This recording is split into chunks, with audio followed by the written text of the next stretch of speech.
সুপ্রিয় শিক্ষার্থী বন্ধুরা, আলোচনা হবে সপ্তম শ্রেণীর মডেল অ্যাক্টিভিটি টাস্ক পার্ট 8 বা বলতে পারো এটা তোমাদের ফাইনাল মডেল অ্যাক্টিভিটি টাস্ক। তো এই ভিডিওতে তোমাদের পরিবেশ ও ইতিহাস বিষয় নিয়ে আলোচনা হবে, যার পূর্ণ মান থাকছে 50। আর অন্যান্য বিষয়গুলো তোমরা অবশ্যই দেখে নিও, এই ভিডিও ডেসক্রিপশনে পরপর লিঙ্ক পেয়ে যাবে।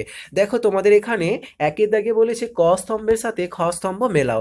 তো ক স্তম্ভে কি আছে দেখো, খলিফার অনুমোদন, সিজদা পায়বস, আর আছে বাজার দর নিয়ন্ত্রণ, এছাড়া আমুক্ত মাল্যদ।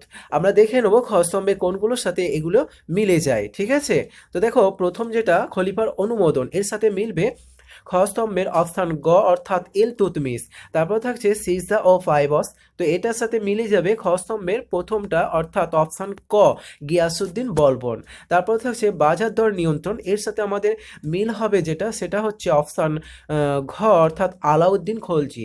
আর পড়ে থাকছে আমুক্ত মাল্যদ, এখান থেকে হয়ে যাবে কৃষ্ণদেব রায়। ঠিক আছে, এটা কৃষ্ণদেব হবে। ঠিক আছে, তারপরে দেখো তোমাদের দুইয়ের দাগে বলেছে বেমানান শব্দের নিচে দাগ দাও। তো প্রথমটা দেখো এখানে বিজয়মালয় আছে, তারপর দন্তি দুর্গ, প্রথম রাজরাজ, তারপর আছে প্রথম রাজেন্দ্র।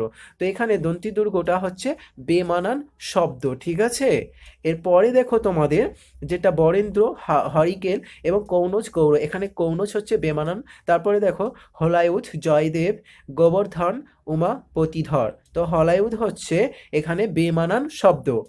পরে তোমাদের দেখো পরের দিকে আছে একটা যেটা প্রতাপাদিত্য, কেদার রায়, ঈসা খান, বৈরম খান। তো এখানে বৈরম খান হচ্ছে বেমানান শব্দ। এরপরে দেখো তিনের দিকে বলেছে শূন্যস্থান পূরণ করো। বন্দেগান ইচিহল গানের সদস্য ছিলেন সুলতান ড্যাশ, গিয়াসুদ্দিন বলবন। পরেরটা বাংলার প্রথম স্বাধীন সুলতান ছিলেন ড্যাশ, শামসুদ্দিন ইলিয়াস শাহ। পরের কোশ্চেন, পর্তুগিজ পর্যটক ড্যাশ বিজয়নগর ভ্রমণ করেন, উত্তর হবে পেজ। পরেরটা দেখো বিজয়নগর পরাজিত হয়েছিল ড্যাশ যুদ্ধে, বানিহাটি বা তালিকোটার যুদ্ধে। পরের কোশ্চেন, সত্য বা মিথ্যা আমাদের নির্ণয় করতে হবে। প্রথমটা দেখো দাগ ও হলিয়া ব্যবস্থা চালু রাখেন শেরশাহ, এটা সত্য। পরেরটা 1576 খ্রিস্টাব্দে হলদিঘাটির যুদ্ধে আকবর রানা প্রতাপকে পরাজিত করেছিলেন, এটাও হবে সত্য।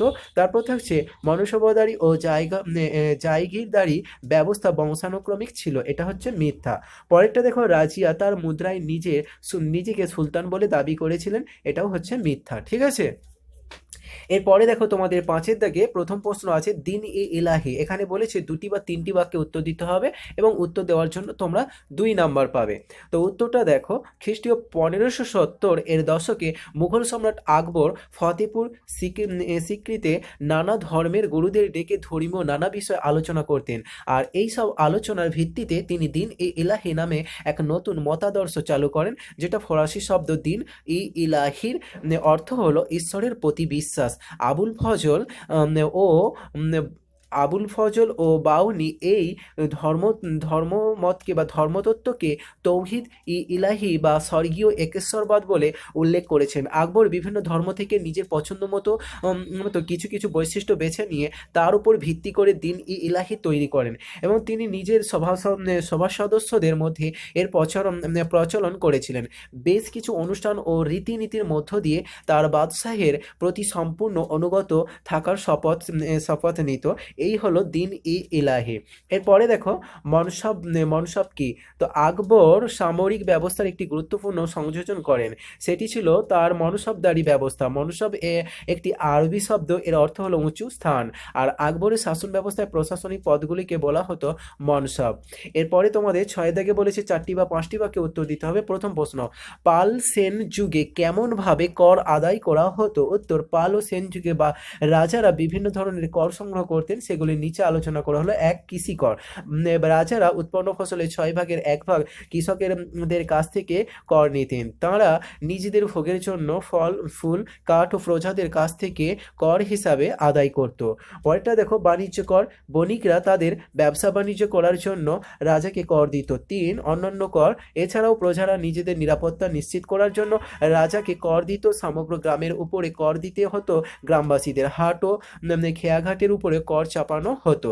পরের কোশ্চেন, সেন রাজারা কি সাহিত্যের পৃষ্ঠপোষক ছিলেন, উত্তর বাংলার সেন বংশের রাজা লক্ষণ সেন ছিলেন সাহিত্যানুরাগী।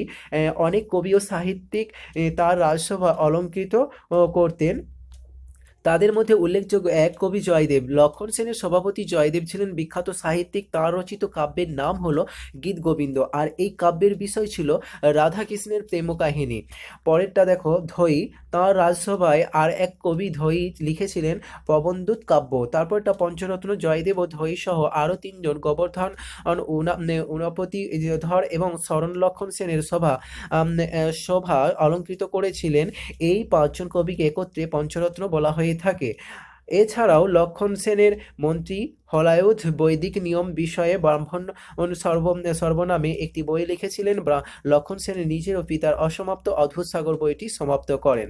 পরের প্রশ্ন দেখো, ইকতা ব্যবস্থা কি? উত্তর, দিল্লির যেসব রাজ্য জয় করতেন সুলতানরা, সেগুলিকে এক একটি প্রদেশে ধরে নেওয়া হতো। এই দেশগুলোকে বলা হয় ইকতা। ইকতা যাদের দেওয়া হতো তাদের বলা হতো ইকতাদার। ইকতাদার নিজ নিজ এলাকায় সরকারের প্রাপ্য রাজস্ব আদায় ও আইন শৃঙ্খলা রক্ষার দায়িত্ব পালন করত। ইকতাদাররা রাজস্বের একাংশ দিয়ে একদল সেনাবাহিনী পোষণ করতেন এবং সুলতানের প্রয়োজনে তা সরবরাহ করত।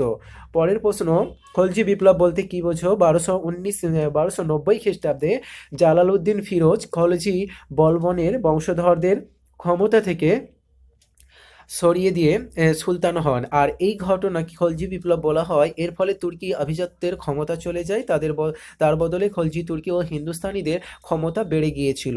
পরের কোশ্চেন, দাক্ষিণাত্য ক্ষত বলতে কি বোঝো? উত্তরটা দেখো, খ্রিস্টীয় সপ্তদশ শতকে ঔরঙ্গজেবের সময় মারাঠাদের শক্তি অনেক বেড়ে গিয়েছিল। ঔরঙ্গজেব ভেবেছিল যে দক্ষিণী রাজ্যগুলি জয় করতে পারলে সেখান থেকে অনেক বেশি রাজস্ব আদায় করা যাবে, আর তার সঙ্গে মারাঠাদের দমন করাও সহজ হবে। ঔরঙ্গজেবের আমলে মুঘলরা বিজাপুর গোলকোন্ডা দখল করেছিল। মুঘল সাম্রাজ্যের আয়তন এত বড় আগে কখনো হয়নি, কিন্তু বাদশাহ যা ভেবেছিল তা হলো না। তার বদলে বহু বছরের রক্তক্ষয়ী যুদ্ধে মুঘলদের অনেক আর্থিক ক্ষতি হলো। দাক্ষিণাত্য যুদ্ধের এই ক্ষতি আর সারলো না। মারাঠা নেতা শিবাজিকেও স্বাধীন রাজা বলে মেনে নিতে হলো। ঔরঙ্গজেবের শেষ 25 বছর ধরে যুদ্ধ করে শেষে দাক্ষিণাত্যে মারা গেলেন, যেটা 1707 খ্রিস্টাব্দে।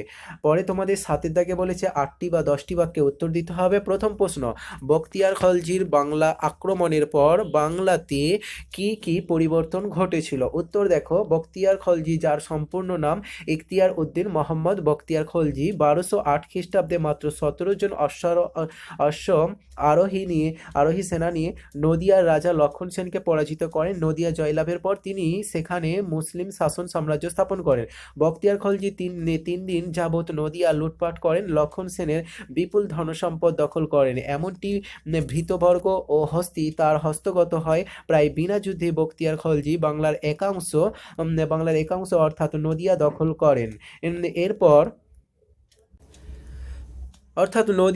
করেন। এরপর বখতিয়ার খলজি নদিয়া ছেড়ে লখনৌ দখল করেন। এছাড়া সমকালীন ঐতিহাসিকরা নিজের রাজধানী স্থাপন করেন এবং সেখানে সমকালীন ঐতিহাসিকরা এই রাজ্যের নাম লখনৌতি উল্লেখ করেন। নবপ্রতিষ্ঠিত রাজ্যে তিনি সুশাসন ব্যবস্থা করেন। তার সাথে আত্তিয়াফের সময় পরবর্তীকালে যে সমস্ত তুর্কি মুসলমানরা বসবাসের জন্য সেখানে আসেন তাদের জন্য মসজিদ, মাদ্রাসা, খানকাহ নির্মাণ করেন। তিনি জানতেন শুধুমাত্র সামরিক শক্তির উপর একটি রাজ্য প্রতিরক্ষা নির্ভর করেন। পরিপূর্ণ শান্তির জন্যই চাই আভ্যন্তরীণ শৃঙ্খলা, আর তাই তার প্রতিষ্ঠিত মুসলিম রাজ্যের স্থায়িত্বে সুষ্ঠু মুসলিম সমাজ গঠন করা প্রয়াস করেন। সেই জন্য তিনি কয়েকটি ভাগে ভাগ করে সেনাপতিদের তার রাজ্য শাসনভার দিয়েছিলেন। এদের মধ্যে অন্যতম ছিলেন মদাদ খলজি, বরশৌলে হুসাম উদ্দিন, ইতজ খলজি, এছাড়া গঙ্গাতবীর। বখতিয়ার খলজি বৌদ্ধ হিন্দুদের কাছে শুধুমাত্র একজন খুনি লুটেরা ছিলেন, কিন্তু মুসলমানদের কাছে তিনি ছিলেন একজন বীর যোদ্ধা। তবে একথা সত্য যে ইতিহাসের একটি অংশে শেষ তার হাত ধরে শুরু হয়, আবার অন্য একটি অংশে সূচনা ও হাত ধরে হয়েছিল। আর আমলে ব্যাপক পরিমাণ মানুষ মুসলিম ধর্মে দীক্ষিত হয়েছিল। বাংলাদেশে খ্যাতনামা কবি আল মাহমুদ তার বখতিয়ারের ঘোড়া কাব্যগ্রন্থে বখতিয়ারের প্রশংসা করেছেন। একজন বীর চরিত্র হিসাবে 1206 সালে মানসিক ও শারীরিকভাবে বিপর্যস্ত হয়ে তিনি মারা যান। পরের প্রশ্ন, কৃষ্ণদেব রায়কে কেন বিজয়নগরের শ্রেষ্ঠ শাসক বলা হয়? উত্তর দেখো, তুলুপ বংশের বিজয়নগরের বিখ্যাত শাসক ছিলেন কৃষ্ণদেব রায়। তাকে শ্রেষ্ঠ শাসক বলার কারণ, 1 নম্বর, তার রাজত্বকালে বিজয়নগরের গৌরব সবচেয়ে বেড়েছিল এবং রাজ্যের সীমা বহুদূর বিস্তৃত হয়েছিল। 2, তিনি অভ্যন্তরীণ এবং বৈদেশিক বাণিজ্যের প্রসার ঘটিয়েছিল। 3, এছাড়া তিনি শিল্প সাহিত্য সঙ্গীত দর্শন শাস্ত্রে উন্নতি তার সময় লক্ষ্য করা যায়। কৃষ্ণদেব রায় নিজেও একজন সাহিত্যিক ছিলেন। তেলেগু ভাষায় লেখা আমুক্তমাল্য গ্রন্থে তিনি রাজার কর্তব্যের কথা লিখেছেন। 4, পর্তুগিজ পর্যটক পেজ রাজা কৃষ্ণদেব রায়ের প্রশংসা করে বলেছেন, রাজাদের মধ্যে তিনি সর্বাপেক্ষা পণ্ডিত ও সর্বোত্তম, একজন মহান শাসক এবং সবিচারক, সাহসী ও সর্বগুণান্বিতা। পরের কোশ্চেন দেখো, শেরশাহের যে কোনো 2টি প্রশাসনিক সংস্কার সম্পর্কে সংক্ষেপে লেখো। তো ভূমিকা পয়েন্টটা দেখো, সম্রাট শেরশাহ ছিলেন বিজেতা হিসাবে শ্রেষ্ঠ আর শাসক হিসাবে শ্রেষ্ঠতম। দিল্লির শাসক হিসাবে তিনি মাত্র 5 বছর, যেটা 1540 থেকে 45 রাজত্ব করেছিলেন, কিন্তু এই অল্প সময়ের মধ্যে শাসন ব্যবস্থা সর্বত্র তিনি কৃতিত্বের স্বাক্ষর রেখেছিলেন। তার শাসন ব্যবস্থার মধ্যে অনেক মানবিক চিন্তার পরিচয় পাওয়া যায়। 1 নম্বর, ভূমি রাজস্ব ব্যবস্থা ক্ষেত্রে শেরশাহের অনন্য প্রতিভার স্বাক্ষর রেখেছেন। তিনি পাট্টা ও অবলিয়ত ব্যবস্থা চালু করেন। শেরশাহ কৃষকের নাম জমিতে কৃষকের অধিকার এবং তাকে কত রাজস্ব দিতে হবে তা লিখে যে দলিল দিতেন তাকে পাট্টা বলা হতো। আর পাট্টাপ্রাপ্ত কৃষকরা রাজস্ব দেওয়ার কথা স্বীকার বা কবুল করে সরকারকে যে দলিল সই করে দিতেন তাকে কবুলিয়ত বলা হতো। এর পরের পয়েন্টটা দেখো, যোগাযোগ ব্যবস্থার ক্ষেত্রে সুদীর্ঘ ও প্রশস্ত রাজপথ নির্মাণ শেরশাহের অন্যতম শ্রেষ্ঠ কীর্তি। তিনি পূর্ববঙ্গের সোনারগাঁ থেকে পেশোয়ার পর্যন্ত 1400 মাইল দীর্ঘ পথ নির্মাণ করেন, যা সড়কি আজমস বা গ্র্যান্ড ট্রাঙ্ক রোড বা জিটি রোড নামে পরিচিত। তিনি আগ্রা থেকে বুরহানপুর ও আগ্রা থেকে যোধপুর পর্যন্ত রাস্তা নির্মাণ করেন। তিনি পথিক ও বণিকদের সুবিধার জন্য রাস্তার ধারে অনেক সরাইখানা নির্মাণ করেছিলেন। তিনি প্রথম ঘোড়ার পিঠে ডাক আদান প্রদানের ব্যবস্থা চালু করেন। উপসংহার, মধ্যযুগে মাত্র 5 বছর রাজত্ব করে শেরশাহ উন্নত শাসন কাঠামো রচনা করেন। তিনি আজও ভারত ইতিহাসে স্মরণীয় হয়ে আছেন। তিনি সেনাবাহিনীর উপর নিয়ন্ত্রণে রাখতে দাগ ও হলিয়া ব্যবস্থা চালু রাখেন। তো এই ছিল তোমাদের মডেল অ্যাক্টিভিটি টাস্ক পার্ট 8, যেটা সম্পূর্ণ সমাধান দেওয়া হলো। তোমরা অবশ্যই অন্যান্য বিষয়গুলো এই ভিডিও ডেসক্রিপশনে লিংক পেয়ে যাবে, দেখে নিও।